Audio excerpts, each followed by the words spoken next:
Bago tayo magumpisa sa ating istorya, sandali lang. Gusto kong malaman kung taga saan ka at anong oras mo ito pinapanood ngayon. Nakakatuwang isipin na habang tahimik kang nakikinig o nagbabasa, may isang kwentong unti-unting bubukas sa harap mo. Isang kwentong puno ng hirap, panlilinlang at pag-ibig na hindi nasusukat sa kapal ng pitaka. Kaya halika na, simulan na natin.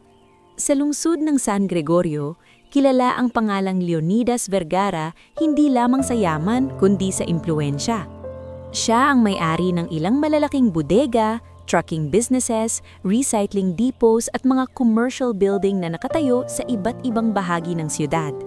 Sa paningin ng karamihan, siya ang tipo ng lalaking walang problema sa buhay, laging nakaplansyadong polo, laging may mamahaling relo at laging napapalibutan ng mga taong nakangiti sa kanya. Pero ang hindi alam ng marami, pagod na si Leonidas. Pagod na siya sa mga matang tumitingin sa kanya na parang isa siyang premyong dapat mapanalunan. Pagod na siya sa matatamis na salita na nauuwi lang sa paghingi ng pabor. Pagod na siya sa mga taong kunwari nagmamalasakit, pero ang totoo'y naghihintay lamang ng tamang pagkakataon para makinabang sa kanya. Isang gabi, nakaupo siya sa malawak na balkonahe ng kanyang bahay sa Valle Escondido, tahimik na nakatanaw sa mga ilaw ng siyudad. Katabi niya ang isang baso ng tubig at ilang dokumentong hindi pa niya nabubuksan. Dumating ang matanda niyang katiwalang si Arturo Valmores, mas kilala ng lahat sa tawag na Turing, dala ang isang tasa ng salabat. "Hindi ka na naman kumakain ng maayos, iho," sabi ni Turing habang iniaabot ang tasa. Napabuntong hininga si Leonidas. "Wala lang akong ganang kumain, Turing. 3 gabi ka ng ganyan." Hindi agad sumagot si Leonidas. Ilang segundo siyang natahimik bago marahang nagsalita. "Turing, sa tingin mo ba may taong kayang mahalin ako nang wala ang apelido ko?" Napatingin si Turing sa amo. Hindi ito ang unang beses na nakikita niyang malungkot si Leonidas, pero kakaiba ang bigat ng tanong na iyon. "Meron," sagot ng matanda. "Pero hindi mo sila makikita kung laging nasa harap mo ang yaman mo." Bahagyang napangiti si Leonidas pero mapait iyon. Iyon nga ang problema. Hindi iyon basta hugot lamang, may pinagmumulan ang pagod ni Leonidas. 3 taon bago ang gabing iyon, muntik na siyang magpakasal sa isang babaeng nagngangalang Renzia Kalumpit. Maganda si Renzia, matalino at palaging alam kung paano siya pakalmahin sa mga panahong stressed siya sa negosyo. Akala ni Leonidas, sa wakas ay natagpuan na niya ang babaeng hindi magpapaiyak sa kanya. Pero 2 buwan bago ang kasal, nadiskubre niyang palihim na nakikipagtransaksyon si Renzia sa karibal niyang negosyante. Hindi lang iyon, ginagamit ng babae ang access niya sa buhay ni Leonidas upang makakuha ng impormasyon sa mga proyekto at lupaing balak niyang bilhin. Hindi lamang puso ang nawasa kay Leonidas noon, pati tiwala. At parang kulang pa iyon, ilang buwan matapos ang nangyari, nalaman niyang pati ang pinsan niyang si Harvin ay ginagamit ang pangalan niya para makapangutang sa mga supplier. Pagkatapos noon, sinundan pa iyon ng pagtataksil ng isa sa dati niyang business partner na si Gregor Villaseñor na nagtangkang ilipat ang ilang kontrata sa ibang kumpanya kapalit ng komisyon. Simula noon, tila nabawasan ang kulay ng buhay ni Leonidas. "Masyado ka nang nangiisa," sabi minsan ng tiyahin niyang si Belinda Vergara habang magkaharap sila sa isang family lunch sa ancestral house. "Hindi pwedeng puro negosyo ka na lang. Kailangan mo ng asawa. Kailangan mo ng babaeng matino." Nang marinig iyon ng kaibigan ni Belinda na si Maris Cordero, agad siyang sumingit. "Nako Belinda, wag mo nang maisipan. Ang dami kong kilalang babaeng perfect para kay Leonidas. Mga edukada, sosyal, presentable at higit sa lahat, kayan sumabay sa mundo niya." Napaangat ang kilay si Leonidas. "At paano mo masasabing hindi pera ko ang gusto nila?" Napatawa si Maris na parang biro lamang ang tanong. "Leonidas, natural lang na tingnan din nila kung stable ang lalaki. Hindi naman kasalanan ng mga babae kung mayaman ka." Pero alam ni Leonidas ang kaibahan ng stabilidad sa oportunismo. At sa bawat pangungumbinsi ng kanyang tiyahin at ng mga kaibigan nito, lalo lamang tumitibay ang kanyang desisyon na huwag basta sumugal. Ilang araw matapos ang tanghaliang iyon, nagpatawag siya ng pribadong pagpupulong sa kanyang opisina. Nandoon si Turing, ang abogado niyang si Avelino Sarmiento at ang personal assistant niyang si Celso Inabitan. Tatawag ako ng pahinya sa ilang social commitments. Mahinaong sabi ni Leonidas habang nakatayo sa harap ng salaming bintana. At may gusto akong subukan. Nagkatiginan ng tatlo. Magpapanggap akong mahirap. Halos mabitawan ni Celso ang hawak niyang tablet. Sir? Hindi para magpatawa, dugtong ni Leonidas. Para malamin ko kung may isang taong marunong tumingin sa tao nang hindi nakabase sa pera. Napakunot noo si Abogado Avelino. Delikado iyan. Paano kung makilala ka? Hindi naman ako artista. At saka hindi ko gagawin sa mga lugar na madalas kong puntahan. Kailangan ko lang ng simpleng damit, ibang ayos, at ilang linggo ng pagkawala sa mga social circles. Linggo? Tanong ni Turing. Baka buwan, sagot ni Leonidas, kung kinakailangan. Tahimik na napailing si Turing, ngunit sa kaibuturan ng puso niya, naiintindihan niya ang desperasyon ng kanyang amo. Lumaki si Leonidas na may lahat ng bagay maliban sa simpleng buhay. Bata pa lamang ito ay lagi nang pinapaalalahanang protektahan ang pangalan ng pamilya, ingatan ng reputasyon, at piliing mabuti ang mga taong pagkakatiwalaan. Nang mamatay ang mga magulang nito sa magkasunod na taon, mas lalo itong naging sarado sa mundo. Maaari nating ayusin, sabi ni Turing sa dulo. Pero kung gagawin natin ito, dapat maingat. At doon nagsimula ang planong magpapabago ng takbo ng kanilang mga buhay. Habang unti-unting inaayos ni Leonidas ang kanyang kakaibang pagsubok, sa kabilang dulo naman ng lungsod ay may isang babaeng ni hindi man lang alam na malapit nang dumikit sa kanyang kapalaran. Siya si Salve de la Cruz. 24 na taong gulang si Salve. Payat, morena, may simpleng mukha at matang laging mukhang pagod pero hindi nawawalan ng tibay. Hindi siya ang tipong mapapalingon ng mga tao sa ganda. Pero mapapalingon sila kapag nakita nila kung paano siya kumilos. Diretso, tahimik, at puno ng pagpipigil sa gitna ng gulo ng buhay. Nakatira siya sa isang lumang inuupahang silid sa likod ng lumang talyer sa barangay Mapulang Lupa, kasama ang kanyang amang si Goryo at nakababatang kapatid na si Nenet. Ang kanilang bubong ay yero na butas-butas.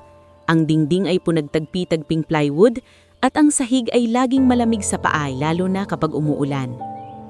Araw-araw, madaling araw pa lamang ay gising na si Salve. Bitbit ang sako, lumalabas siya upang mangolekta ng bote, lata, karton at kung ano-ano pang pwedeng ibenta sa junk shop. Minsan sa palengke siya nagsisimula, minsan sa likod ng mga restaurant, minsan sa mga subdibisyon na nagtatapon ng gamit na hindi na nila kailangan. Salve, mag-iingat ka ron sa may estero.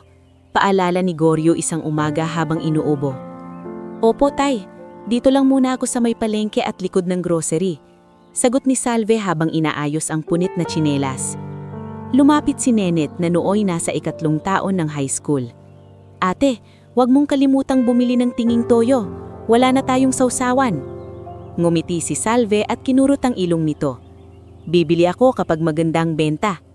Sa murang edad, si Salve na ang tumayong haligi ng kanilang bahay. Ang ina nila ay matagal nang namatay sa komplikasyon sa buga at simula noon ay si Goryo na lamang ang kasama nilang nagsikap.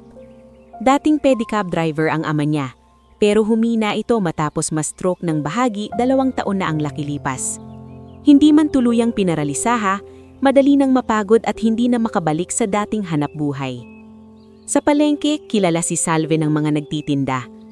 Hoy, Salve! Tawag ni Aling Tessa na nagbebenta ng gulay. Kunin mo na itong mga kahon, tatapon ko na sana. Salamat po, Aling Tessa, sagot ni Salve habang mabilis na itinatali ang mga karton. Pero hindi lahat ay mabait sa kanya. Bilisan mo nga, huwag mong harangan ng daan. Sigaw ng isang tinderang si Belen na laging iritable. Akala mo kung sinong may-ari ng pwesto. Pasensya na po. Mahina ngunit magalang na tugon ni Salve. Mula sa di kalayuan, pinagtawanan siya ni Olan, isa ring scavenger na mas matanda ng ilang taon sa kanya. Aba, bait-baitan na naman si Salve, kaya ka inaapi ng mga yan eh. Tinignan siya ni Salve pero hindi pumatol. Sanay na siya. Sa mundo nila, Ang katahimikan ay hindi palaging kahinaan. Minsan, iyon lang ang natitirang depensa ng taong ubos na ubos na. Pagdating niya sa junk shop ni Mang Dindo, maingat niyang ibinaba ang sako. "Magkano po kaya ito, Mang Dindo?" tanong niya. Sinilip ng matanda ang laman. 2 kilo ang bote, 3 kilo ang karton, may konting tanso. "Sige, 120 po." "Pwede po bang 130? Pambili ko po ng gamot ni Tay." Napakamot sa ulo si Mang Dindo. "Hay nako, ikaw talaga. Sige na nga, pero wag mo akong sanayin." "Salamat po, babalik po ako bukas." Sa hapon ding iyon, umuwi si Salve na may dalang kaunting bigas, tinging toyo, 2 pirasong tuyo at kalahating banig ng gamot para sa ama. Hindi man sapat, pinilit niyang magmukhang sapat. Pagdating sa bahay, nadatnan niya si Mang Sebio, ang may-ari ng inuupahan nilang silid, nakatayo sa labas at nakasimangot. "Salve," malamig nitong sabi, 3 linggo na kayong kulang sa upa." "Nakiusap na po ako, Mang Sebio. Sa susunod na bentahan po, magbibigay ako kahit kalahati." "Kalahati? Kalahati?" putol nito. "Hindi pwedeng puro pangako. Hindi naman ako charity."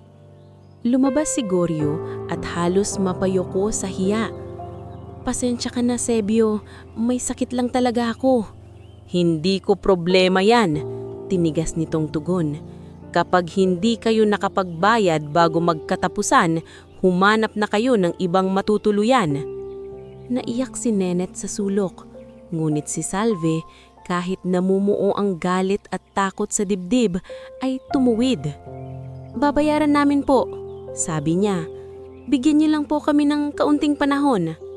1 linggo, sabi ni Mang Sebio bago umalis. Pagsara ng pinto, napaupo si Goryo sa lumang bangko. "Anak, patawad." Lumuhod si Salve sa harap nito. "Tay, huwag niyo pong isipin yan. Kakayanin natin." "Pero ikaw ang nauubos." Huminga ng malalim si Salve. "Mas mabuti nang ako ang mapagod kaysa si Nenet ang tumigil sa pag-aaral." Tahimik silang tatlo ng gabing iyon. Ang taning maririnig ay ang kaluskos ng yero sa labas at ang pag-ubo ni Goryo sa loob ng madilim nilang silid. Sa malawak na siyudad ng San Gregorio, magkaibang mundo ni na Leonidas at Salve. Ang isa'y nakatira sa mansyon, ngunit kinakain ng pagdududa. Ang isa namay nakatira sa barong-barong, ngunit pilit kumakapit sa dangal. Pareho silang pagod, pareho silang may pasan, at pareho silang hindi pa alam na unti-unti nang inilalapit ng tadnana ang kanilang mga landas. At habang si Leonidas ay naghahandang hubarin ang kanyang tunay na pagkatao upang subukin ang mundo, si Salve naman ay naghahanda lamang para sa panibagong umagang muling makikipagburuno sa gutom, utang at panghahamak. Hindi pa sila nagtatagpo, pero sa mga susunod na araw, sisimulan nang igalaw ng buhay ang mga piraso ng kwentong hindi nila inaasahan. Bago tayo mag-umpisa sa susunod na bahagi ng ating istorya, gusto ko munang batiin ang lahat ng patuloy na nakikinig at sumusubaybay. Habang lumalalim ang kwento, mas makikilala natin ang mga tauhing unti-unting hinuhubog ng panahon, hirap at kapalaran. Kaya kung handa ka na, samahan mo ulit ako sa pagpapatuloy ng istoryang ito. Hindi pa nga nagtatagpo sina Leonidas at Salve sa unang bahagi ng kanilang mga buhay, nagsimula na ang dahan-dahang pag-ikot ng tadnana sa isang direksyong wala sa kanilang inaasahan. Matapos ang gabing ipinagtapat ni Leonidas kay Turing ang kanyang pasya na magpanggap bilang mahirap, hindi niya iyon ipinagpaliban. Sa loob lamang ng ilang araw, inayos ni Turing lahat ng kailangan, mula sa mumurahing kupas na polo, lumang tsinelas at pantalon na tila ilang taon ng gamit, hanggang sa mga lugar na pupuntahan ni Leonidas na malayo sa pamilyar na social circles nito. Hindi iyon simpleng laro sa kanya. Para kay Leonidas, isa iyong huling desperasyon. Isa iyong huling paraan para patunayan sa sarili na may natitira pang kabutihan sa pagtingin ng tao sa kapwa. Sa opisina niya, usang umaga, ipinakita ni Celso Inabitan ang listahan ng mga babae na inirekomenda ng tiyahin niyang si Belinda at ng kaibigan nitong si Maricel. "Sir, ito na yung 10 pangalan na gusto nilang ipamit sa inyo. Ang sabi ni Ma'am Belinda, iba-iba raw ang ugali pero lahat yan ay dekalidad." Sabi ni Celso, halatang naiilang sa huling salitang binitiwan. Bahagyang ngumiti si Leonidas, pero malamig ang ngiting iyon. Dekalidad para sa kanila, hindi para sa akin. Inabot niya ang folder at isa-isang binasa ang mga pangalan. Si Katrina Bañez, anak ng isang dating konsehal na layo'y mahilig sa negosyo ng imported cosmetics. Si Gisela Monteverde, isang event stylist na madalas makita sa mga magazine. Si Phoebe Lacuesta, pamangkin ng isang kilalang doktor at aktibong socialite sa charity galas. Si Danica Roque, may-ari ng maliit na online fashion brand na mahilig magpakita ng luho sa social media.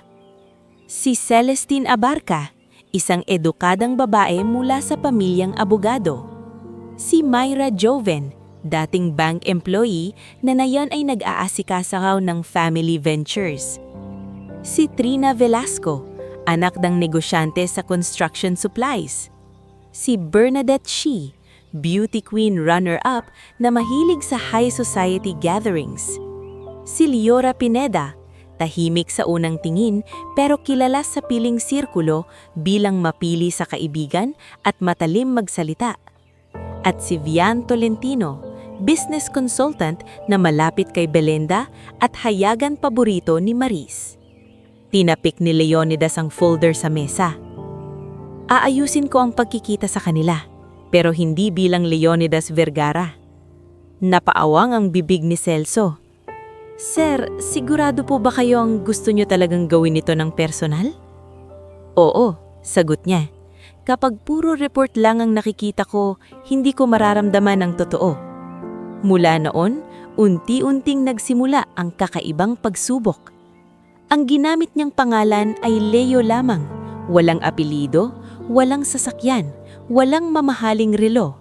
Minsan ay nagpapakilalang aghahanap ng trabaho sa bodega. Minsan na may taga-karga ng kahon.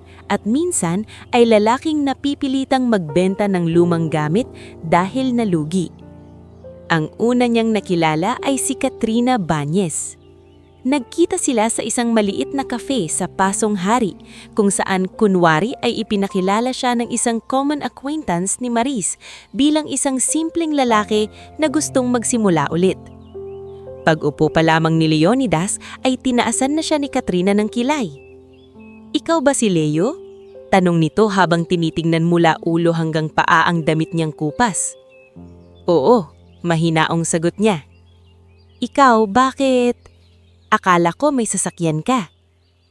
"Wala, nag-jeep lang ako papunta rito." Halos mapangiwi si Katrina. "Nag-jeep ka?" Tumanggo si Leonidas. Umorder si Katrina ng mamahaling kape at cake, samantalang si Leonidas ay tubig lamang. Maya-maya, ibinaba ng babae ang kutsara at tumingin sa kanya ng diretsyo. "Diretsahin kita, Leo. Ayoko ng lalaking walang direksyon. Kung hirap ka pa lang sa buhay ngayon, paano mo ako mabibigyan ng magandang future?" Hindi sumagot agad si Leonidas. Sa loob-loob niya, ilang beses na niyang narinig ang ganitong tono. Iba-iba lamang ang mukha. Matapos ang halos 20 minutong usapan, si Katrina mismo ang unang tumayo. "Sorry ha, pero feeling ko hindi tayo bagay." Pag-alis nito, tahimik na umupo si Leonidas sa cafe at tumingin sa salamin ng malamig na tubig. Hindi na siya nasaktan, mas higit siyang napagod. Sumunod si Gisela Monteverde. Sa pagkakataong iyon, nagkita sila sa event supply warehouse kung saan kunwari ay naghahanap si Leonidas ng raket bilang tagabuhat. Si Gisela ay naroon upang pumili ng mga dekorasyon para sa isang debut. Habang kausap siya, maayos pa sa simula ang tono nito. So, ikaw yung nirefer sa akin? Sabi nila mabait ka raw. Sinusubukan ko naman. Ano bang work mo? Kung ano lang ang meron, kargador minsan, taga-ayos, tagalinis. Napahinto si Yesela. So, wala kang stable job? Wala pa. Parang may kung anong namatay sa ekspresyon ng babae. Ay, akala ko kasi may sarili kang pwesto o kahit maliit na negosyo. Hindi ko kayang makipagrelasyon sa lalaking ako ang aako sa lahat. Hindi rin nagtagal ang usapan nila. Pagdating kay Phoebe La Cuesta, mas masakit ang paraan. Nagkita sila sa isang outreach program sa isang covered court kung saan ipinakilala si Leonidas bilang voluntaryong naghahanap ng mapapasukan. Mabango si Phoebe, disente at malambing magsalita sa harap ng mga tao. Pero nang magkausap silang dalawa sa likod ng entabla, tila nag-iba ang kulay nito. Sabihin mo nga, Leo, may mamamana ka ba sa pamilya mo? Kahit lupa, bahay? Bahagyang natigilan si Leonidas. Bakit mo natanong? Wala lang. Siyempre, praktikal na ang panahon ngayon. Hindi naman pwedeng puro pagmamahal lang. Doon pa lamang ay alam na niya ang ibig sabihin. Kay Danica Roque naman, ginawa lamang siyang kasangkapan. Dinala siya nito sa isang maliit na food park at kunway sweet habang may nakatinging dating nobyo sa di kalayuan. Maya-maya ay pabulong nitong sinabi, "Pwede bang magpanggat ka munang manliligaw ko para magselos yung ex ko?" Hindi nakatanggi agad si Leonidas, pero matapos ang gabing yon ay umalis yung mas mabigat ang loob. Hindi siya tinignan bilang tao, kundi bilang bagay na maaaring gamitin. Sunod niyang nakilala si Celestine Abarca, na sa unang tingin ay parang pinakadesente sa lahat. Magalang magsalita, mahinahon at hindi padalos-dalos. Ngunit habang tumatagal ang kanilang pag-uusap sa isang lumang bookstore cafe, lumabas din ang tunay na hangarin nito.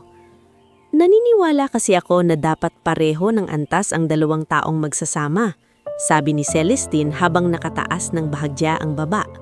Hindi naman sa minamaliit kita, pero iba ang mundong ginagalawan ko, baka hindi ka makasabay. Hindi iyon sigaw, hindi iyon hayagang pang-iinsulto, pero para kay Leonidas, mas matalim pa iyon kaysa pagalit na pagtanggi. Sa mga sumunod na linggo, ganun din ang naranasan niya kina Myra, Trina, Bernadette, Leora at Vian.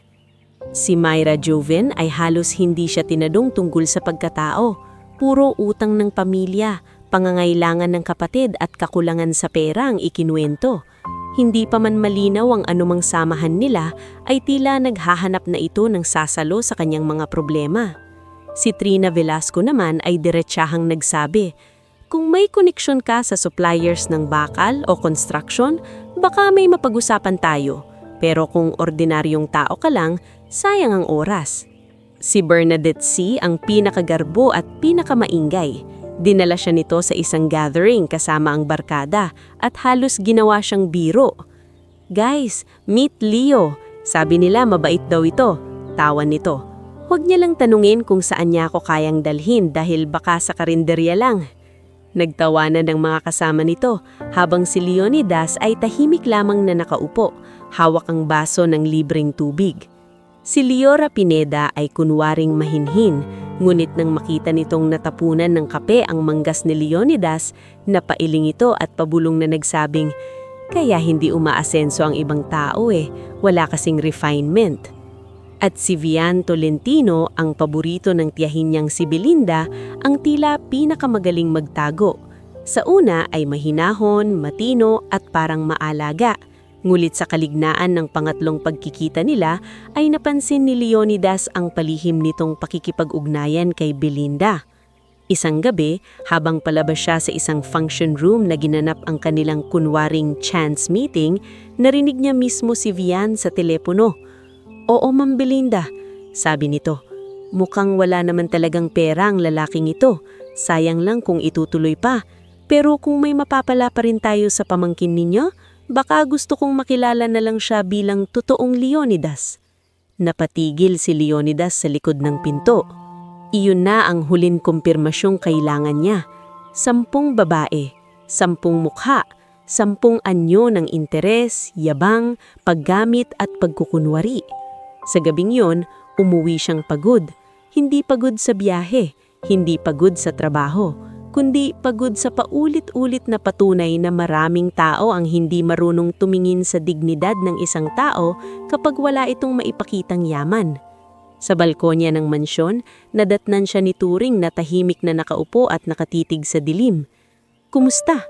tanong ng matanda. Humugot ng malalim na hininga si Leonidas. "Parang wala na, Turing." "Wala nang ano?"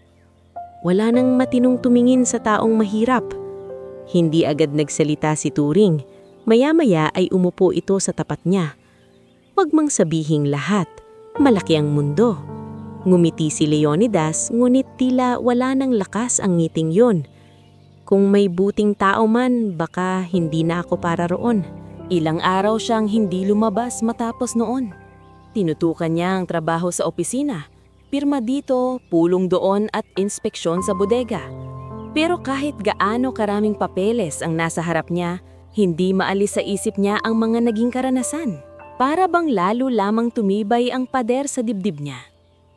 Samantala, sa barangay Mapulang Lupa, tuloy pa rin ang laban ni Salve sa araw-araw. Mas lalo pang humirap ang kalagayan nila dahil madalas nang ubuhin si Goryo. Minsan ay hindi na halos makatanyo.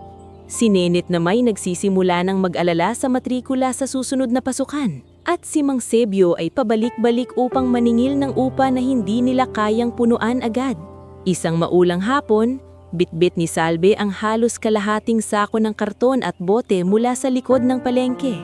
Basang-basa ang laylayan ng kanyang lumang palda at nanginginig ang kamay niya sa lamig. Dumaan siya sa karinderya ni Aling Puray upang makisilong kahit sandali. "Salve, umupo ka muna rito," sabi ni Aling Puray habang hinahalo ang isang malaking kaldero ng lugaw. "Mukha kang mahihimatay." "Huwag na po, Aling Puray, may dadaanan pa po ako sa junk shop." "Ano ba naman yung batang to? Heto, kahit kalahating mangkok lang." Nahihiyamang tumanggap, napilit din si Salve. Inilapag ni Aling Puray sa harap niya ang mainit na lugaw na may kaunting sibuyas at luya. Sa simpleng pagkain na iyon ay tila pansamantalang gumaan ang dibdib ng dalaga. Hindi niya alam na ilang kanto mula roon isang lalaki ang nagsisimula na ring pumasok sa mundong matagal niyang tinitingnan lamang mula sa bintana ng kotse. Dahil sa bigat ng kanyang damdamin at pagnanais na mas maintindihan ng buhay ng mga karaniwang tao, nagpasya si Leonidas na huwag munang tumigil sa kanyang pagpapanggap. Sa halip, pinalalim pa niya ito. Hindi na lamang pakikipagkita sa inirekomendang mga babae ang gagawin niya. Gusto niyang maranasan mismo ang paglalakad sa eskinita, ang pag-upo sa murang karinderya, ang pagsakay sa jeep na siksikan at ang pakiramdam ng taong walang espesyal na tingin mula sa iba. "Sigurado ka ba rito?" tanong ni Turing nang isunot ni Leonidas ang lumang polo at tsinelas. "Oo," tugon niya. "Kung gusto kong maintindihan kung sino ang karapat-dapat pagkatiwalaan, dapat maintindihan ko rin kung paano nabubuhay ang mga taong walang laban sa tingin ng mundo." Sa unang pagkakataon sa loob ng maraming taon, naglakad si Leonidas sa gilid ng palengke nang walang bodyguard, walang kotse, walang nagbubukas ng pinto para sa kanya. Naamoy niya ang halong usok, basang karton, pritong mantika at putik matapos ang ulan. Nakakita siya ng batang nagtitinda ng sampagita. Nakakita siya ng lalaking nakaupo sa bangketa at kumakain ng kanin na asin. Nakakita siya ng mga babaeng pasanang sanggol habang nagbibilang ng barya. At sa di kalayuan, may isang payat na dalagang nagbubuhat ng sako ng bote habang pilit na iniiwasan ng rumaragasang tricycle sa gilid ng kalsada. Saglit lang yon tanaw. Hindi pa malinaw ang mukha. Hindi pa sila magkakilala. Pero sa kung anong dahilan, napatingin doon si Leonidas. Hindi pa iyon ang sandali ng kanilang tunay na pagtatagpo. Hindi pa iyon ang araw na magbabago ang takbo ng kanyang pagsubok. Ngunit iyon ang unang pagkakataon ng direksyon ng mga mata ni Leonidas ay napunta sa mundong matagal nang tinatahak ni Salve. Sa puntong iyon, hindi nila alam na unti-unti nang nagtatagpo ang dalawang landas na magmumula sa magkaibang anyo ng pagod. Ang pagod ng lalaking niloko ng karangyaan at ang pagod ng dalagang piniga ng hirapan. At sa mga susunod na araw sa ilalim ng ulan, gutom at tahimik na kabutihan, magsisimula ng sumibol ang unang tunay na koneksyon na hindi kailanmang naibigay ng 10 babaeng dumaan sa buhay ng isang nagpapanggap na milyonaryo. Bago tayo magpatuloy sa susunod na bahagi ng ating istorya, nais ko munang samahan kang huminga ng malalim at damin ng bigat ng mga pangyayaring unti-unti nang humuhubog sa buhay ng ating mga tauhan. Kung kanina ay nasaksihan natin ang pagkadesimasyon ni Leonidas sa 10 babaeng dumaan sa kanyang pagsubok, ngayon naman ay sisilipin natin ang sandaling hindi na lamang puso niya ang gagalaw, kundi pati direksyon ng buo niyang buhay. Kaya kung handa ka na, ituloy na natin. Matapos ang araw na unang nasilayan ni Leonidas mula sa di kalayuan ng dalagang may pasan-pasang sako ng mga bote at karton sa gilid ng palengke, hindi na iyon tuluyang nawala sa isip niya. Hindi niya alam kung bakit. Marahil dahil kakaiba ang tindig ng dalaga. Wala itong pormang sosyal, wala itong mamahaling damit, at ni wala man lang lakas ng loob upang tuminglaw sa mga taong humahampas ang tingin sa kanya. Pero sa paraan ng paglalakad nito, sa kabila ng pagod at putik, may kung anong matatag na hindi niya makita sa maraming babaeng ipinakilala sa kanya. Ilang araw pa ang lumipas bago sila tuluyang nagkaharap. Maulan na naman ang hapon iyon. Katatapos lamang ni Leonidas sa isa na namang inspeksyon sa isa sa mga maliliit niyang lumang bodega. Ngulit sa halip na magpahatid pabalik sa mansyon, inagpilit siyang mag-ikot muli sa paligid ng palengke. Nakasuot pa rin ng kupas na polo, lumang pantalon at tsinelas. Hindi na niya iyon ginagawa dahil lamang sa eksperimento. Sa unang pagkakataon sa maraming taon, nararamdaman niyang mas marami siyang nakikitang totoo sa kalsada kesa sa mga mamahaling function room. Sa pagmamadali niyang umiwas sa tricycle at sa mga taong nagtatakbuhan para makasilong, nadulas siya sa may madulas na bahagi ng bangketa malapit sa likod ng palengke. Bumagsak siya ng hindi inaasahan at ang dala niyang sako ng lumang karton ay kumalat sa putik. Napangiwi siya sa sakit nang tumama ang siko niya sa semento. "Hoy, ayos ka lang?" Iyon ang unang malinaw na boses na narinig niya bago tumapat sa kanya ang isang payat na babae. Basa ang buhok sa ulan, may pasanding sako sa likod.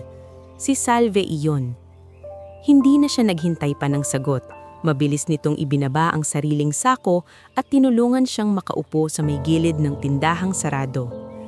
"Dahan-dahan lang, baka napilayan ka," sabi ni Salve habang sinisilip ang sugat sa siko niya.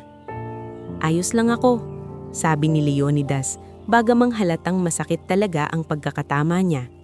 "Hindi mo kang ayos," diretsahang sagot ni Salve. "Teka lang." Tumakbo ito sa karinderya ni Aling Puray na ilang hakbang lamang ang layo at bumalik na may dalang basahang malinis-linis at kaunting tubig sa baso. Maingat nitong pinunasan ang putik sa braso ni Leonidas. Napatingin si Leonidas sa kanya.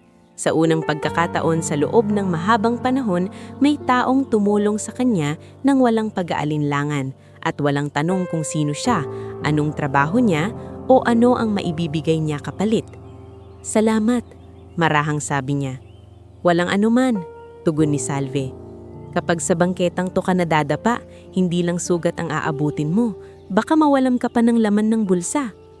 Bahagyang napangiti si Leonidas. "Buti na lang at wala namang laman ng bulsa ko." Sa unang pagkakataon, bahagyang natawa si Salve. Hindi yung malakas na tawa, kundi isang maikling tawang pagod ngunit totoo. "Mas mabuti na rin. Halika, doon ka muna sa ilalim ng tolda, ang lakas ng ulan." Dinala siya ni Salve sa ilalim ng maliit na extension roof ng karinderya ni Aling Puray. Abala noon ang matandang tindera sa pagsasalin ng lugaw sa mga mangkok. "Aling Puray," sabi ni Salve. Nadulas siya roon sa kanto. Tiningnan sila ng matanda. "Abay, kawawa naman. Umupo kayo rito. Heto, may mainit pang lugaw." "Huwag na po," sabi agad ni Leonidas. "Huwag ka nang mahiya," sagot ni Aling Puray. "Malamig ang ulan." Bago pa siya makatanggi ulit, inilapag ni Salve sa harap niya ang isang mangkok. Napansin niyang hindi ito kumuha para sa sarili. Sa halip, umupo lamang ito sa kabilang dulo ng bangko, pinipiga ang laylayan ng kanyang damit. "Sa'yo na lang to," sabi ni Leonidas. Mukhang ikaw ang mas nangangailangan. Iling ni Salve. Kumain ka na. Mukha ka ng hilo. Paano ka? Kaya ko pa. Hindi niya alam kung bakit, pero alam ni Leonidas na totoo ang sinabi nito. Hindi dahil busog ito, kundi dahil sanay itong magtiis. Anong pangalan mo? Tanong niya matapos ang ilang sandali. Salve, sagot nito. Ikaw? Leo. Hindi na siya nagdagdag ng iba pa. Sanay na siyang putulin doon ang pagpapakilala. Anong ginagawa mo rito araw-araw? Tanong ni Leonidas. Nagkibit balikat si Salve. Namumulot ng bote, karton, minsan lata, kung anong pwedeng ibenta. At mag-isa ka lang? Hindi palagi, pero madalas oo. Mahirap yon. Masasabi sana iyon kahit sinong may awa lamang. Pero sa paraan ng pagkakasabi ni Leonidas, naramdaman ni Salve na hindi iyon pangmamaliit. Mahirap naman talaga, tahimik nitong sagot. Pero mas mahirap yung wala kang gagawin. Tahimik siyang napatingin dito. Napakaikli ng sagot pero napakaraming bigat. Mula sa loob ng karinderya, sumingit si Aling Poray. Masipag yang si Salve, hindi nga lang sinwerte sa buhay. Aling Poray, saway ni Salve, halatang hinahaya. Ano? Totoo naman. Umiling ang matanda. Bata pa yan, sanay na sa pagod. Hindi mo maririnig magreklamo kahit minsan. Iyon ang unang araw ng kanilang tunay na pag-uusap. Hindi sila biglang naging malapit, walang mabilis na pagbabago, walang himala na naganap sa unang pagkikita. Ngunit matapos noon, nagsimula silang paminsan-minsang magkita sa parehong lugar. Minsan ay sa junk shop ni Mang Dindo, minsan ay sa tapat ng butikang binibilhan ni Salve ng maintenance medicine ng kanyang ata. Minsan ay sa terminal ng tricycle kung saan nagpapahinga si Salve habang hinihintay na tumila ang ulan. Sa bawat pagkikita nila, mas marami pang nalalaman ni Leonidas tungkol sa mundong noon lamang niyang tunay na pinagmamasdan. Isang umaga sa junk shop, nadatnan ni Salve na nakikipagtalo kay Olan. Akin yan! Ako ang nauna riyan! Sigaw ni Olan habang hinihila ang isang supot ng mga plastik na nakuha ni Salve sa likod ng grocery.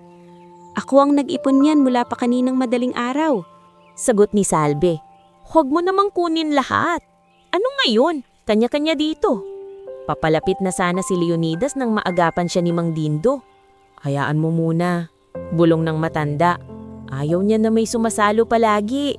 Ngunit sa halip na mag-away, bumuntong hininga lamang si Salve at binitiwan ng kalahati ng supot. Sa'yo na yung iba, pero wag mong ubusin ha, sabi nito. Napailing si Olan at umalis na may halong yabang. Pagkaalis nito, napalapit si Leonidas. Bakit hinayaan mo? Tiningnan siya ni Salve. Dahil kung papatulan ko pa, baka wala na naman akong oras na kabenta. Minsan mas mahalaga ang oras kaysa pride. Tumimo sa isip ni Leonidas ang sagot na iyon. Sa ibang araw naman, nagkita sila sa butika. Bit-bit ni Salve ang maliit na supot ng gamot at halatang nagbibilang ng sukli. Kulang ba? Tanong ni Leonidas. Hindi, sagot ni Salve. Sakto lang. Kapag sakto lang, ibig sabihin pwede pa. Tatay mo ba ang may sakit? Tumanggo siya. Dati siyang namamasada. Mahina na ngayon. Minsan kaya pa, madalas hindi. At ang nanay mo? Sandaling natahimik si Salve. Matagal na pong wala. Napahinto si Leonidas. Hindi niya inaasahang masyado agad siyang nakapagtanong. Pasensya na, sabi niya. Umiling si Salve. Ayos lang, sanay na akong sagutin yan. May kung anong kumirot sa dibdib ni Leonidas. Sanay. Iyon ang salitang paulit-ulit niyang nakikita sa dalaga. Sanay sa pagod, sanay sa gutom, sanay sa panghahamak, sanay sa kawalan. Ngunit kahit ganun, wala siyang nakikitang kapaitan sa boses nito. Sa pagdaan ng mga linggo, hindi na lamang awang nararamdaman ni Leonidas. Nagsisimula na siyang humanga. Hindi dahil si Salve ang pinakamaganda. Hindi dahil ito ang pinakamadaldal o pinakakakaiba sa paningin ng iba. Kundi dahil sa lahat ng nakilala niya, ito lamang ang hindi nagtanong kung ano ang mapapala nito sa kanya. Hindi rin ito sinubukang ayusin ang sarili upang magmukhang kaawa-awa. Hindi ito humihingi ng pansin. Hindi rin ito nagpapanggap na masaya. Nabubuhay lamang ito ng marangal sa gitna ng hirap. Samantala, hindi rin naman nagkaroon ng anumang espesyal na tingin si Salve kay Leonidas. Sa paningin niya, si Leo ay isa lamang tahimik na lalaking mukhang may sariling problema at pilit ding bumabangon sa buhay. Minsan ay nagtataka siya kung bakit parang hindi tugma ang pananalita nito sa itsura. May mga pagkakataong halatang edukado ito at sanay sa mas maayos na buhay. Pero sa tuwing naiisip niya iyon, agad niya iyong isinasantabi. Hindi niya ugaling halukayin ng nakaraan ng tao kung hindi naman ito kusang nagsasabi. Isang gabi, habang nakaupo sila sa waiting shed matapos ang ambon, biglang nagsalita si Salve. "Leo, pwede ba kitang tanungin?" "Ano iyon? Bakit parang lagi kang malungkot?" Natigilan si Leonidas. Sa dami ng taong nakapaligid sa kanya sa tunay niyang buhay, wala halos nagtatanong sa kanya niyan ng tapat. "Bakit mo nasabi?" tanong niya. "Kasi kahit tumatawa ka minsan, parang ang bigat pa rin ng mata mo." Nabuntong hininga siya. "Marami lang siguro akong pinagdaanan." Tulad ng sandaling napatitig siya sa kalsadang basa pa rin sa ambon. Mga taong akala ko totoo, hindi pala. Tahimik na nakinig si Salve. May mga tao kasing kapag may kailangan sa'yo, napakadaling magpakabait. Pero kapag wala ka ng silbi, para kang hangin. Mabagal na tumango si Salve. "Totoo yan. Parang alam mo rin." Napangiti siya ng bahagya, pero pagod ang ngiting iyon. "Kapag mahirap ka, matagal mo nang alam yan. Minsan nga hindi ka pa hangin, minsan istorbo ka pa." Hindi sila agad nagsalita pagkatapos noon. Ngunit sa katahimikang iyon, namuong pag-unawa na hindi kailangang lagyan ng maraming salita. Sa kabilang banda, patuloy namang lumalala ang sitwasyon sa bahay ni Salve. Mas madalas nang atakihin ng panghihina si Goryo. May mga araw na hindi makatayo sa higaan. Si Nenit naman ay halos gabi-gabing nag-aaral sa liwanag ng lumang bumbilya habang nagkukunwaring hindi takot sa posibilidad na mapatigil sa pag-aaral. At higit sa lahat ay pabalik-balik na si Mang Sebio. Isang hapon, nadat na ni Salve ang may-ari ng inuupahan nilang silid na nakatayo sa harap ng bahay nila, kasunod ang dalawang lalaki. "Salve," malamig nitong sabi, "hanggang bukas na lang ang palugit ko. Kung wala pa rin kayong bayad, ilalabas ko na ang mga gamit ninyo." "Pakiusap naman po," sabi ni Salve. "May sakit ang tatay ko." "Hindi ko negosyo yan," matigas nitong sagot. "Negosyo ko ang bahay na to." Mula sa loob, narinig ni Leonidas ang tungkol dito nang ikwento iyon ni Salve kinabukasan habang nasa may terminal sila. "Bakit hindi ka lumapit sa barangay?" tanong niya. "Lalapit din ako kung kailangan, pero ayokong umabot doon kung pwede pang mapakiusapan," sagot nito. "Anong balak mo?" "Magdoble kayod." At iyon nga ang ginawa ni Salve. Mula madaling araw hanggang halos gabi, hindi na ito tumitigil. Kumukuha ito ng dagdag na racket sa paghihiwalay ng plastik sa likod ng junk shop. Tinutulungan nito si Aling Puray maghugas ng kaldero kapalit ng kaunting pagkain. Minsan ay tumutulong din itong maglinis sa terminal kapalit ng kaunting barya mula kay Kuya Narsing. Lahat ng iyon ay nakikita ni Leonidas. At sa unang pagkakataon sa loob ng maraming taon, may isang damdaming unti-unting bumabasag sa kanyang matigas na pagtingin sa mundo. Hindi pa iyon pag-ibig sa malinaw na anyo, pero iyon ang simula ng malalim na paghanga sa isang taong sa sobrang hirap ng buhay ay wala ng luho para magkunwari. Hindi nagtagal, dumating ang mas mabigat na dagok. Isang madaling araw, tinawag si Salve ni Nenit habang nasa labas siya at naghahanda ng umalis. Ate, gising na si Tay pero hirap huminga." Nagmadaling pumasok si Salve at natagpo ang malamig ang pawis sa noo ni Goryo, halos hindi makapagsalita at nanginginig ang kamay. Tay, sandali lang po. Nenet, kumuha ka ng tubig." Sa taranta, tinulungan sila ng kapitbahay nilang si Aling Sabel upang makatawag ng tricycle papunta sa maliit na klinika. Ngunit pagdating doon, sinabi ng nurse na kailangan ng mas maayos na ospital si Goryo. Walang sapat na pera si Salve. Wala siyang ibang magawa kundi manghiram, makiusap at umiyak ng palihim habang inaasikaso ang ama. Nang malaman iyon ni Leonidas sa sumunod na araw mula kay Aling Puray, nanikip ang dibdib niya. Nasaan sila ngayon? Agad niyang tanong. Nasa district ospital, sagot ng matanda. Ang batang yun magdamag, halos hindi tumulog. Nais man niyang dumiretso roon at sagutin ang lahat ng gastusin, pinigilan niya ang sarili. Hindi pa niya maaaring sirain agad ang kanyang pagkukunwari. Ngunit mula sa likod ng kanyang pagkatao bilang si Leo, gumawa siya ng paraan. Sa pamamagitan ni Turing, nagpadala siya ng anonymous assistance sa social worker ng ospital upang masigurong mabibigyan si Goryo ng gamot at pansamantalang atensyon. Hindi alam ni Salve kung saan nanggaling ang munting tulong na iyon. Inisip lamang niyang marahil ay may mabuting taong naawa sa kanila. Ngahit kahit na itawid ang agarang gamutan, malinaw na mahina na ang katawan ni Goryo. Sa mga sumunod na linggo, lalo siyang nangayapak. Mas madalas na lamang itong nakahiga at nakatanaw sa kisame ng kanilang inuupahan. Isang gabi, nadatnan ni Salve ang ama niyang nakatitig sa kanya ng matagal. Anak, mahina nitong sabi, patawad kung hanggang dito na lang ang naibigay ko sa inyo. Napaluha si Salve. Tay, huwag niyo pong sabihin yan. Pakinggan mo ako. Umubo si Goryo bago nagpatuloy. Kapag wala na ako, huwag mong hahayaang yurakan ka ng mga taong may pera. Tahimik na tumulo ang luha ni Salve habang hawak ang kamay ng ama. Sa labas ng kanilang silid, hindi nila alam na may isang lalaking nakatayo sa di kalayuan, hawak ang isang supot ng prutas na hindi na niya itinuloy pang ibigay nang marinig ang usapan sa loob. Si Leonidas iyon. At sa gabing iyon, sa ilalim ng mahinang ilaw ng eskinita at sa harap ng isang pamilyang kinakapos na sa oras at lakas, tuluyan niyang naunawaan na ang pagsubok na sinimulan niya ay hindi na lamang tungkol sa paghahanap ng babaeng totoo. Ito na rin ay naging salamin ng lahat ng pagkakakulang na matagal na niyang hindi tinitignan bilang taong nabubuhay sa napakataas na bahagi ng lipunan.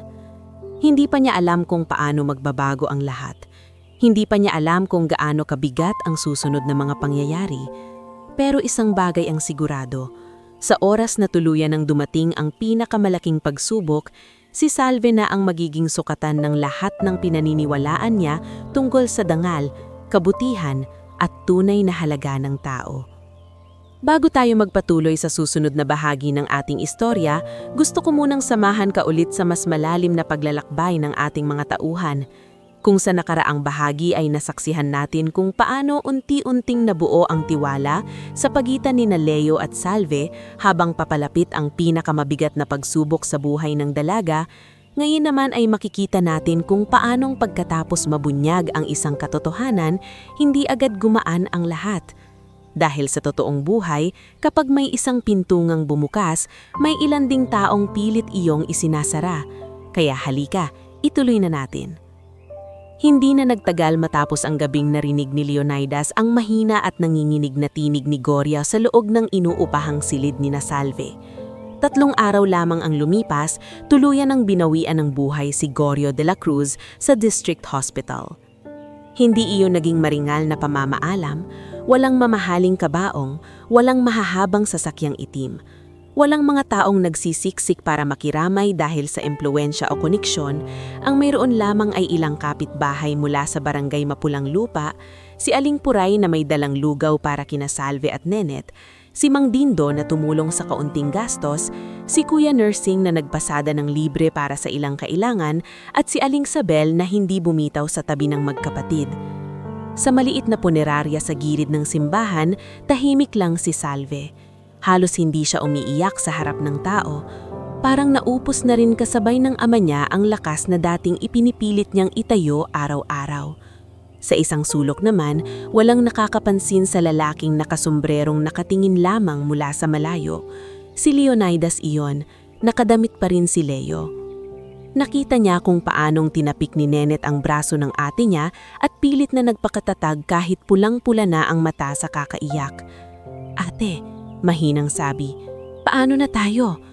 Marahang huminga si Salve at hinaplos ang buhok ng kapatid. Kakayanin natin. Kailangang kayanin. Gusto sanang lumapit si Leonidas. Gusto niyang sabihin na hindi na kailangang akuin ni Salve ang lahat. Gusto niyang ibunyag agad na kaya niyang bayaran ng lahat ng gastos, kaya niyang ilipat sila sa mas maayos na bahay, kaya niyang isara ang bibig ng lahat ng umaapi sa kanila. Pero hindi pa iyon ang tamang panahon. Alam niyang kung gagawin niya iyon ng basta-basta, baka ang lahat ng pinaghirapan niyang tiwala mula kay Salve ay magmukhang isa lamang malupit na laro ng isang mayamang lalaki na nagmasid mula sa ligtas na distansya. Kaya pinili niyang tulungan ito sa paraang hindi agad makakasira sa dignidad ng dalaga. Sa pamamagitan ni Turing at ng abogado niyang si Avelino, lihim siyang nagpasok ng ayuda sa social worker na tumulong sa pagpapaluwal ng ilang bayarin sa punerarya. Hindi ipinakilala kung sino ang nag-abot. Ang sinabi lamang ay may isang donor na nakiusap na huwag ipaalam ang pangalan nito. Nang malaman iyon ni Salve, napatingin lamang siya sa resibong ibinigay sa kanya ng social worker. "Sino po kaya?" tanong niya. Ngumiti ang babae. Minsan may mga taong ayaw magpakilala pero gustong tumulong. Wala nang nagawa si Salve kundi magpasalamat.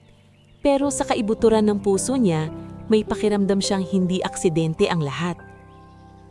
Makalipas ang ilang linggo matapos mailibing si Goryo, mas lalong bumigat ang responsibilidad sa balikat ni Salve. Siya na lamang at si Nenet ang naiwan sa lumang silid na kanilang inuupahan. Si Mang Sebio, na noon ay naniningil pa rin kahit may patay pa sa bahay, ay muling dumating isang umaga. "Salve," malamig nitong sabi, "naaawa ako sa inyo, pero negosyo ang pinapatakbo ko, hindi bahay ampunan. Hindi pwedeng puro palugit." Tumumid si Salve. Namamaga pa ang mga mata niya sa mga gabing kulang sa tulog, ngunit hindi siya umuron. "Hindi po ako umiiwas sa obligasyon. Magbabayad po ako.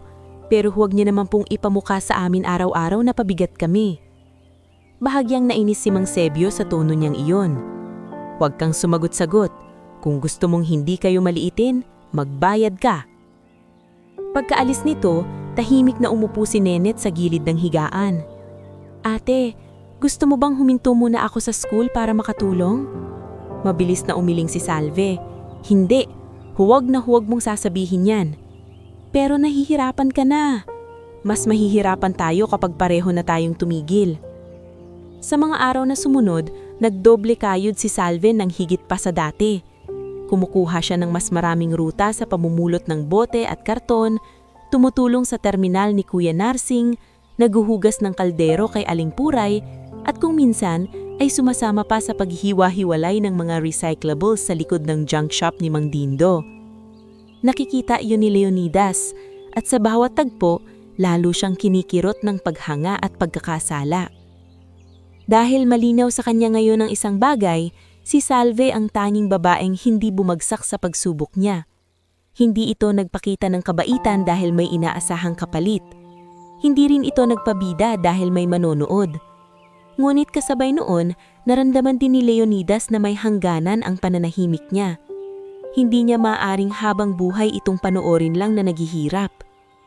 Kaya nagsimula siyang magplano ng paraan kung paano niya unti-unting may aahon si Salve nang hindi niya dinudurog ang dangal nito.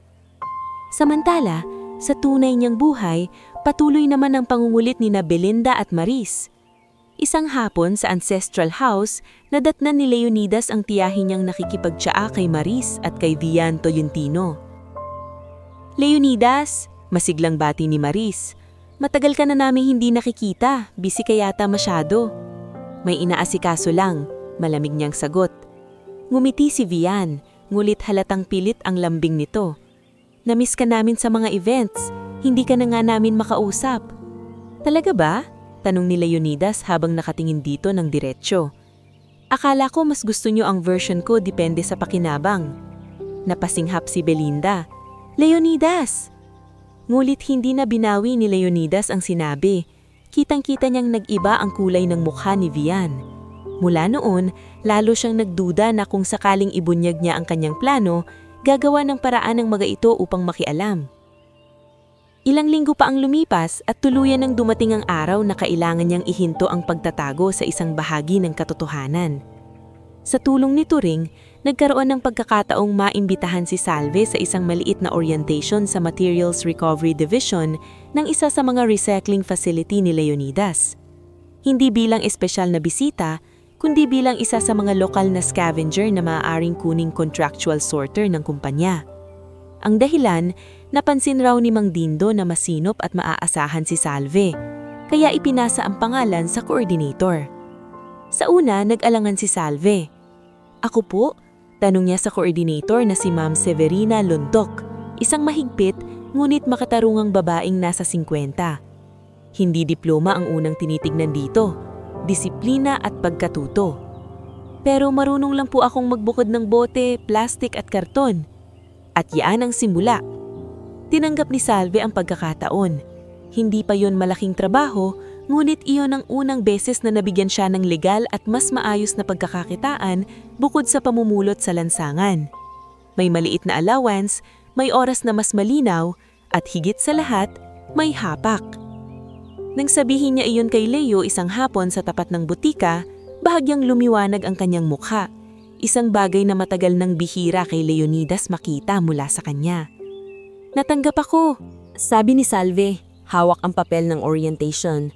"Pansamantala pa lang daw, pero pwede na." Hindi napigilan ni Leonidas ang tunay na tuwa sa boses. "Magaling! Alam kong kaya mo." Napatingin si Salve sa kanya. "Parang mas masaya ka pa kaysa sa akin." "Masaya ako para sa'yo," sagot niya. At totoo iyon. "Leo," saglit siyang nag-atubili. "May itatanong sana ako." "Ano iyon? May alam ka ba tungkol sa donor sa punerarya noon?" Halos mapakpit si Leonidas, pero napigilan niya ang sarili. "Bakit?" "Wala lang. Ewan ko.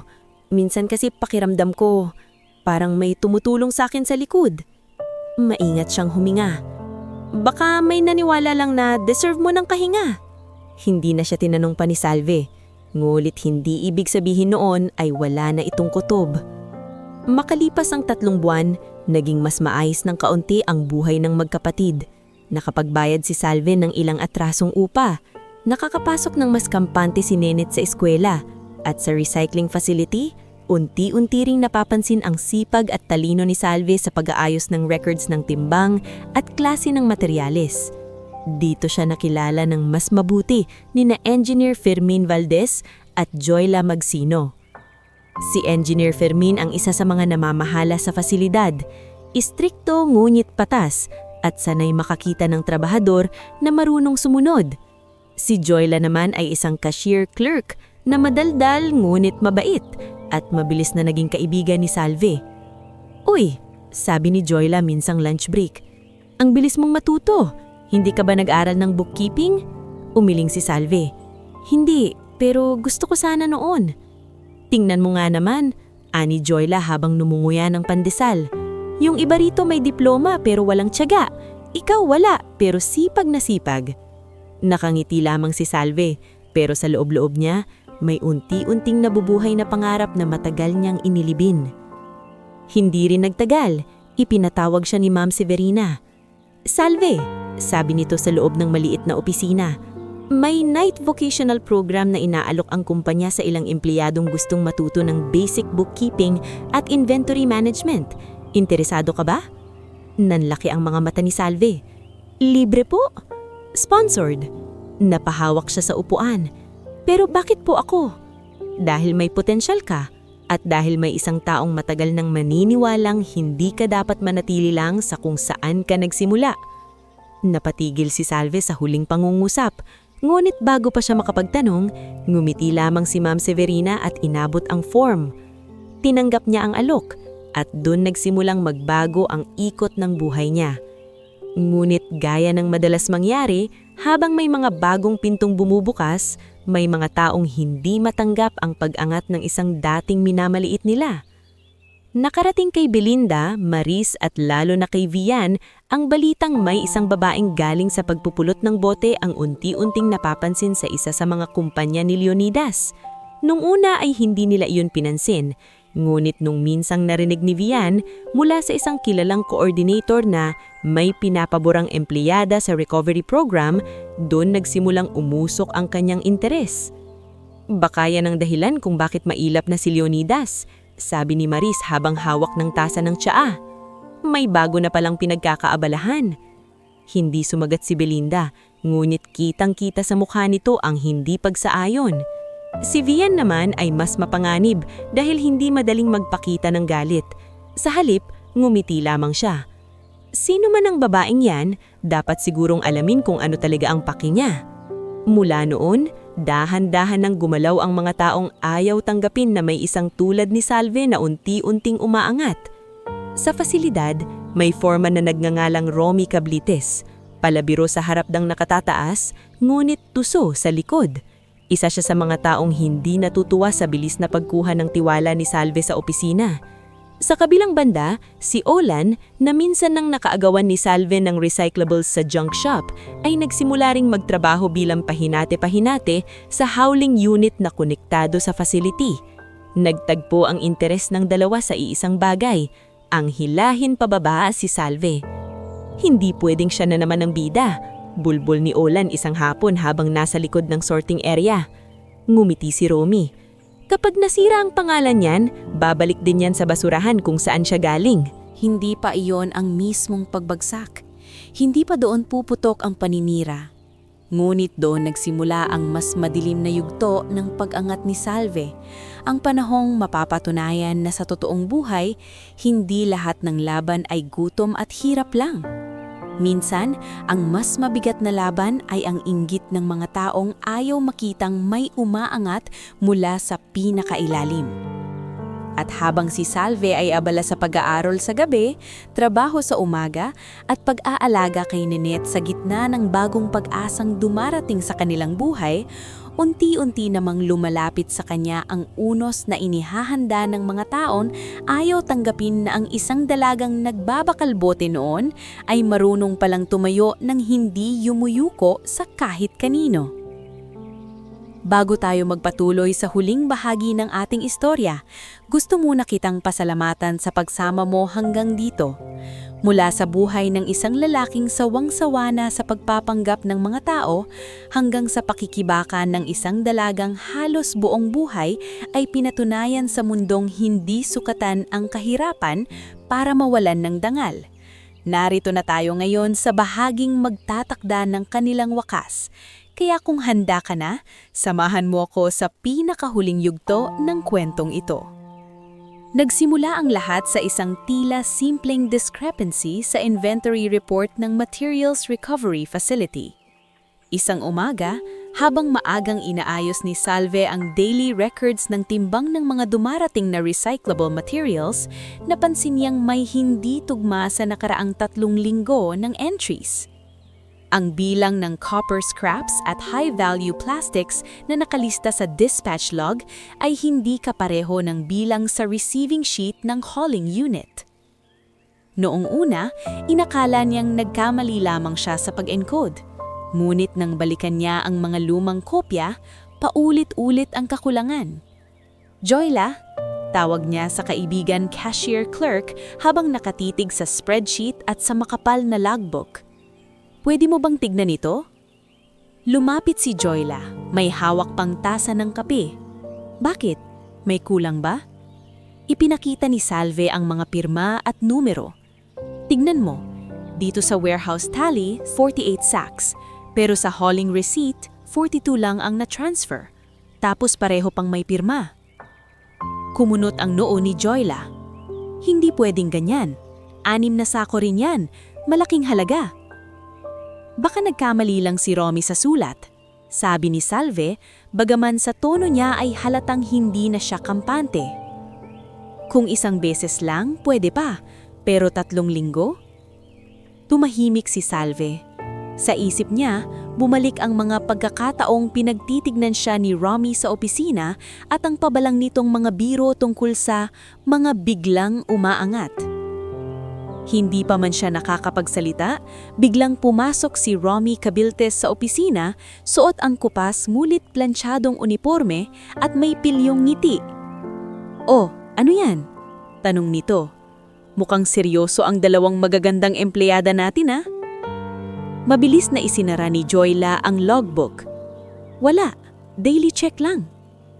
Ngulit napansin ni Salve ang isang bahagyang pagbabago sa ekspresyon ni Romy nang makita nito ang mga papel sa mesa.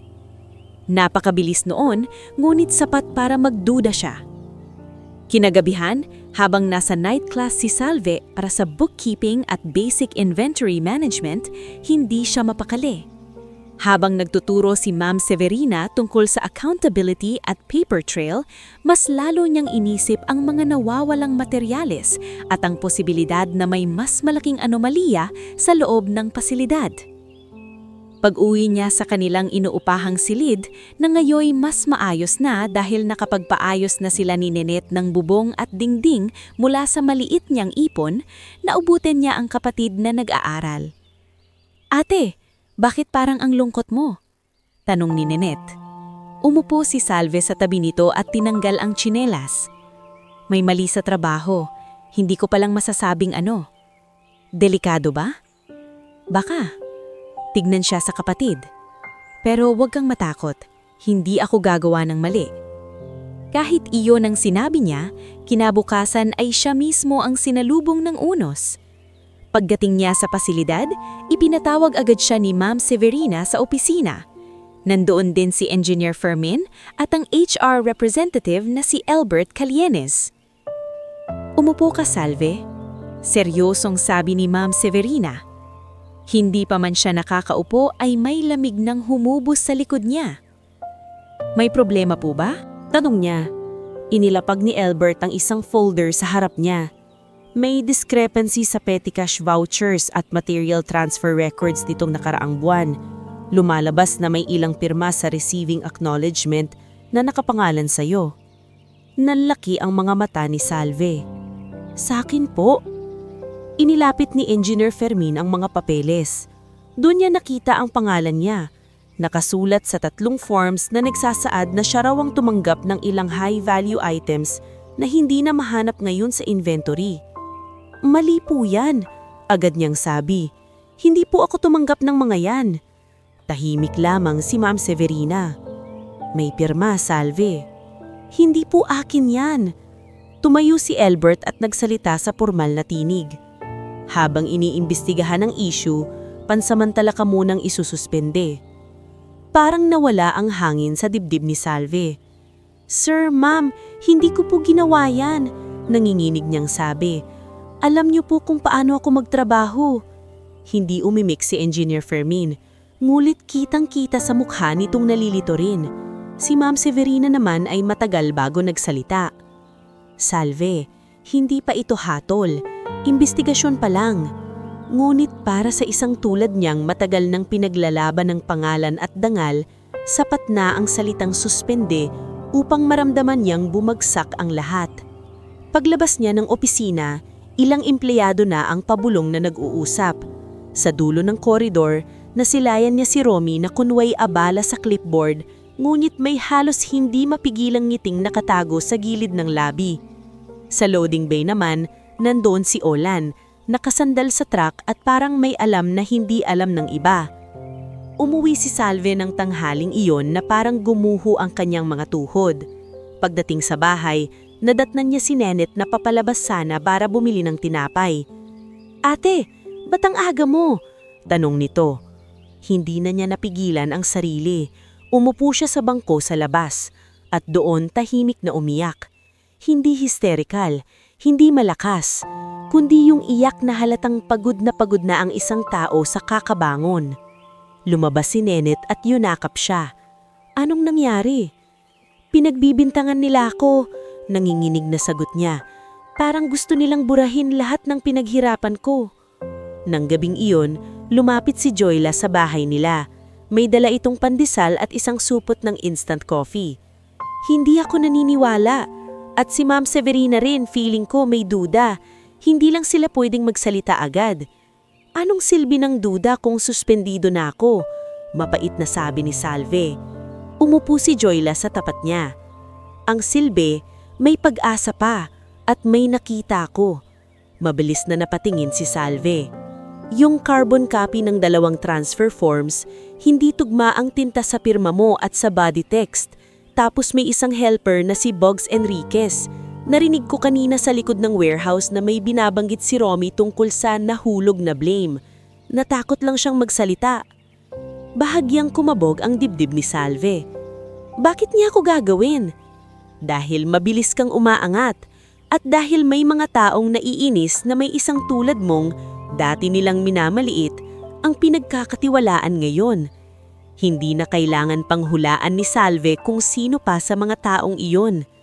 Samantala, nang makarating kay Leonidas ang balitang nasuspindi si Salve, halos agad siyang tumayo mula sa kanyang upuan sa opisina. Ano?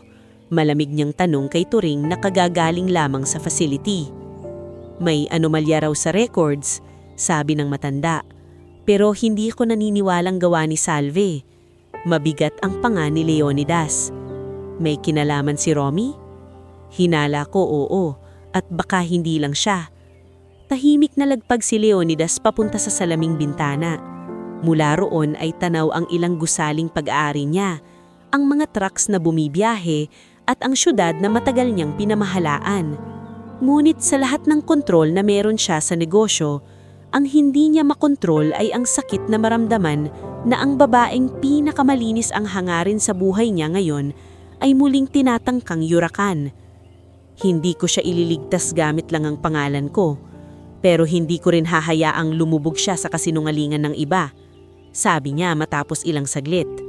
Sa mismong gabing iyon, ipinatawag niya sina Avelino, Turing, at isang internal audit officer na si Patricia Siong. Walang special treatment. Utos ni Leonidas. Gusto ko ng totoong investigasyon. Kunin niyo ang CCTV footage sa warehouse, loading bay at records room. I-cross-check ang timestamps ng hauling logs, petty cash withdrawals at gate pass entries. Hanapin si Bogs Enriquez. At huwag niyong ipapaalam kahit kanino na ako mismo ang nag-utos. Pati si Vian Tolentino? Tanong ni Patricia. May mga bali-balitang may komunikasyon siya sa ilang supervisors. Doon bahagyang tumalim ang tingin ni Leonidas. Lalo na siya. Makalipas ang 2 araw, nagsimula nang lumabas ang katotohanan. Sa CCTV ng records room, nakita si Romy na pumasok roon lampas sa opisyal na oras ng trabaho kasama ang utility key na hindi dapat hawak niya. Sa loading bay footage naman, napatunayang may ilang sako ng copper at industrial plastics na inililipat sa likod ng isang private truck bago pa man ma-encode sa final dispatch log. Nasa video rin si Olan, tumutulong sa pagbubuhat. Mas mabigat pa roon, na-recover ni Patricia ang 2 text exchange mula sa lumang company-issued phone ni Romy. Ang isa ay mula sa isang hindi nakapangalan, ngulit kalaunay na tukoy na contact ni Vian Tolentino. Ang mensahe? Siguraduhin mong hindi na makakabalik yung babae. Kailangan mawala ang tiwala sa kanya. Nang mabasa iyon ni Leonidas, napapikit siya sa pagpipigil ng galit. Sa kabilang banda, nang kausapin ni Avelino at ni Patricia si Bogs Enriquez, nung una ay ayaw nitong magsalita. Ngulit nang masigurong poprotektahan siya at hindi mawawalan ng trabaho, doon ito umamin. Sir, nakita ko po si Romy at si Olan na naglipat ng mga sako sa truck na hindi nakalag. Tapos may pinapirmahan silang forms na blanco sa dati. Ang sabi nila para raw sa audit backup. Nung una, hindi ko alam na ilalagay nila pangalan ni Ma'am Salve. Bakit hindi ka agad nagsalita? Tanong ni Patricia. Napayuko si Bogs. Natatakot po ako. Sabi nila ako naman ang ididiin kapag umimik ako. Sa araw ring iyon, lumakas ang loob ni Joyla na isumiti ang napansin niyang hindi tugmang tinta at lagda. Si Ma'am Severina naman, nang makita ang kabuoang pattern ng records, ay siya mismong nagrekomenda ng formal board investigation. At dito na tuluyang bumaliktad ang lahat. Ipinatawag sa main conference hall sina Romy, Olan, ilang accounting staff, Ma'am Severina, Engineer Fermin, si Salve at ilang board observers. Huli nang pumasok sa silid si Leonidas Vergara. Hindi bilang si Leo, kundi bilang tunay na may-ari ng kumpanya. Nang makita siya ni Salve, parang muling tumigil ang oras sa kanya. Matagal na mula nang mabunyag sa charity gala ang tunay niyang pagkatao, at matapos nun ay humingi ng distansya si Salve. Tinanggap ni Leonidas iyon at hindi siya pinilit. Tinulungan niya ang dalaga sa paraang marangal at hindi invasive.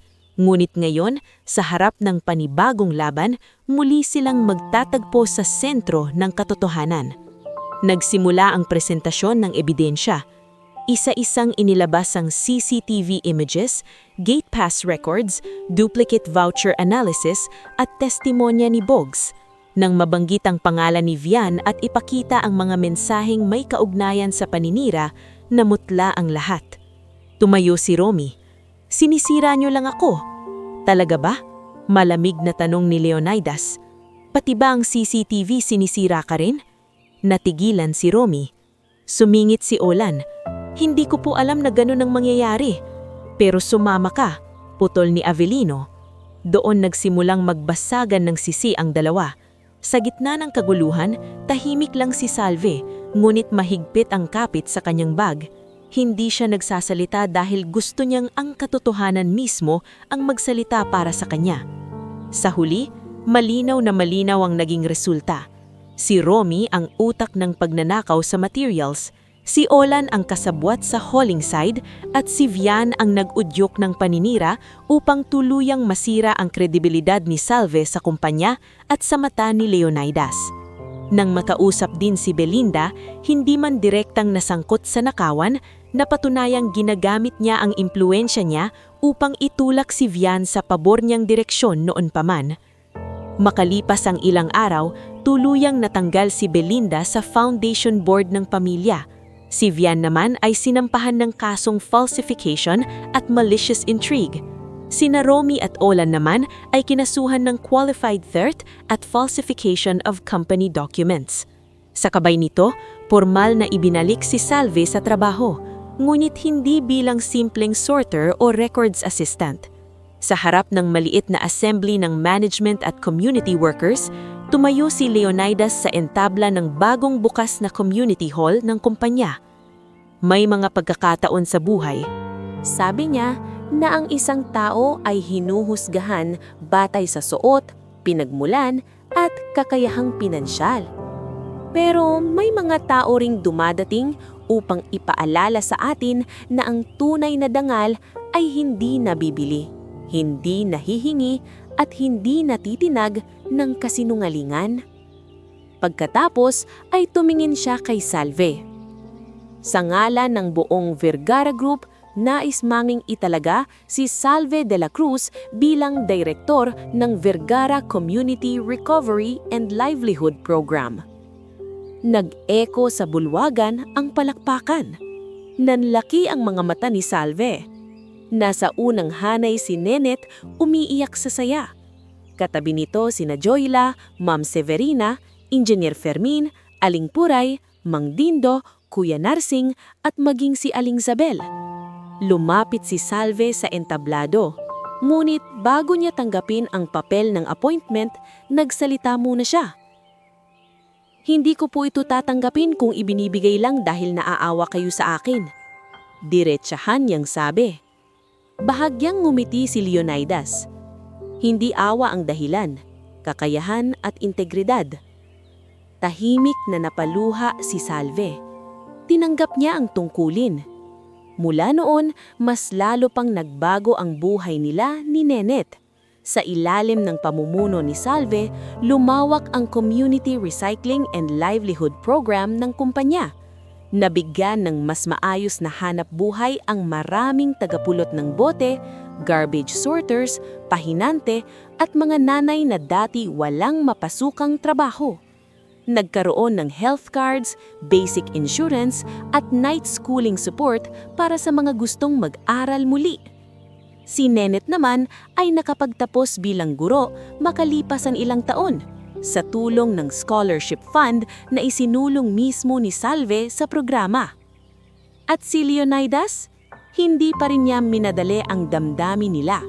Matapos ang lahat ng nangyari, alam niyang hindi sapat ang pag-ibig kung hindi ito sasabayan ng pasensya, respeto at panahon. Hindi siya nagpilit. Hindi siya nagbuhos ng mamahaling regalo para lamang mapabilis ang sagot ni Salve. Sa halip, madalas ay tahimik lang siyang sumusuporta, dumadalaw sa mga community site, nakikinig sa mga plano ni Salve at pinapakita araw-araw na kaya niyang maging totoo. Hindi bilang si Leo, hindi lamang bilang si Leonidas Vergara, kundi bilang lalaking marunong ng magmahal ng walang pagsubok, walang laro at walang panlilinlang. Isang hapon, makalipas ang halos 3 taon mula nang una silang magkita sa ilalim ng ulan, magkatabi silang nakaupo sa lumang waiting shed na noon ay madalas nilang tambayan. Maayos na ang buhay, maayos na ang bihis ni Salve, ngunit hindi nawawala ang pagiging simple niya. Tahimik nilang pinapanood ang mga batang naglalaro sa kalsada. "Naaalala mo?" tanong ni Leonidas. "Noong nadulas ako rito?" Bahagyang natawa si Salve. "Oo, akala ko nga nun, simpleng palaboy ka lang na nadapa. At akala ko naman, wala na talagang totoong tao sa mundo." Tahimik si Salve. Pagkaraan ng ilang sandali, nagsalita siya. "Galit pa rin ako sa bahaging sinubok mo ako nang hindi ko alam." Tinanggap ni Leonidas ang mga salitang iyon ng buong kababaang loob. "Alam ko." Pero lumingon siya rito. "Kung may isang bagay akong nakita sa lahat ng nangyari, iyon ay marunong ka ring magbago at hindi ka tumigil sa pagpapatunay." Napatingin si Leonidas sa kanya. "Salve, hindi dahil milyonaryo ka, kundi dahil pinili mong maging totoo pagkatapos mong aminin ng kasinungalingan mo." Sa unang pagkakataon, siya na mismo ang humawak sa kamay ni Leonidas. Hindi na kinailangang magsalita pa ng marami. Makalipas ang 1 taon, ikinasal sila sa maliit na chapel malapit sa barangay Mapulang Lupa. Hindi sa Engranden Hotel Ballroom, hindi sa beach resort, at hindi sa mansyon. Naroon si Nenet bilang maid of honor, si Turing bilang tumayong ama ni Leonidas, sina Joyla at Ma'am Severina bilang principal sponsors, at maging sina Aling Puray, Mang Dindo, Kuya Narsing, at maging si Aling Sabel na halos maiyak sa tuwa habang pinapanood ang dalagang dating nagbabakalbote na ngayon ay ikinakasal ng marangal at minamahal ng totoo. Pagkatapos ng kasal, hindi iniwan ni Salve ang pinagmulan niya. Sa halip, mas lalo pa niya iyong yayakap. Nagpatayo sila ni Leonidas ng mas maraming community recovery centers and livelihood hubs sa iba't ibang lungsod. Hindi lang negosyo ang tiningnan nila, kundi buhay ng mga taong matagal nang hindi pinapansin. At sa bawat isa na may payat, gutom o pagod na taong lumalapit sa kanilang opisina upang humingi ng pagkakataon, si Salve mismo ang unang sumasalubong. "Maupo ka muna," madaling niyang sabihin. "Pag-usapan natin kung paano ka makakapagsimula dahil alam niya ang pakiramdam ng mapagod. Alam niya ang pakiramdam ng maliitin. Alam niya ang pakiramdam ng pagbibintangan kahit malinis ang intensyon. At alam din niya ang pakiramdam ng mabigyan ng pakakataong hindi nakabatay sa awa, kundi sa paniniwalang may halaga ang isang tao." Samantala, si Leonidas ay tuluyan ng katutong magtiwala muli. Hindi sa matatamis na salita, hindi sa mamahaling anyo, at hindi sa mga paimbabaw na pangako. Natuto siyang magtiwala sa tahimik na kabutihang nakita niya sa isang dalagang minsang nag-abot sa kanya ng lugaw habang pareho silang basa ng ulan. Sa dulo ng lahat, hindi lamang isang milyonaryo ang nakahanap ng babaeng pumasa sa pagsubok niya. Mas mahalaga roon, isang babaeng matagal nang sinusubok ng buhay ang sa wakas ay natagpuang hindi na kailangang patunayan pa ang kanyang halaga. At sa wakas, sa kwentong nagsimula sa pagpapanggap, panlilinlang, kahirapan at panghahamak, natapos ang lahat sa isang tahanang buo, sa isang pag-ibig na pinili ang dangal kesa luho, at sa isang bagong buhay na hindi na kailanmang bumalik sa dating dilim.